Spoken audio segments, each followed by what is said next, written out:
இந்தியாவில் குறிப்பாக தமிழ்நாட்டில் என்றைக்கு இந்துக்கள் பண்டிகை வருது? ஆடி 18, பொங்கல், அப்புறம் ஆயுத பூஜை, விநாயகர் சதுர்த்தி, ஆவணி விட்டம். இந்த மாதிரி என்னைக்கு நம்ம சாமியை கும்பிடணும் அப்படின்னு சொல்லிட்டு பண்ணுறோமோ அன்னைக்கு மட்டும்தான் திராவிடம் வீரியமாக வேலை செய்யும். பகுத்தறிவாக்கணும், மனிதநேயமாக்கணும்.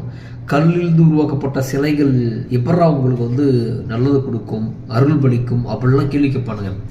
நம்ம திருப்பி என்றைக்குமே இவங்க கிறிஸ்துமஸ் கேட்க மாட்டாங்க. ஏண்டா மனிதனாக பிறந்து வளர்ந்து 3 ஆணியை அடித்து இறந்துட்ட பிறகு சாமியாக வந்த இயேசு இன்னைக்கு வருவாரா, அன்னைக்கு இயேசு இன்னைக்கு வரல அப்படின்னு சொல்லிட்டு கிறிஸ்துமஸ்க்கு இவர்கள் கேள்வி கேட்க மாட்டாங்க. பாரசீகத்தில் நபிகள் நாயகம் வந்தார், வெளித்தொன்றில் வந்தார், அல்லா வந்தார், இன்றைக்கி ஏண்டா வரல, இப்போ ஏண்டா வரல அப்படின்னு சொல்லிட்டு அவங்க பகுத்தறிவு எனக்கு கேள்வி கேட்காது.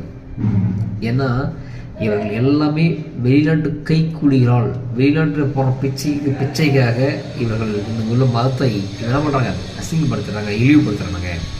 அதெல்லாம் சொல்லிட்டு திராவிடம் என்பது திருட்டு பசங்க, அயோக்கிய பசங்க நிறைஞ்ச ஒரு ஊடகம். அவை மக்களாகிய நீங்கள் தான் வெளியேற்ற வேண்டும்.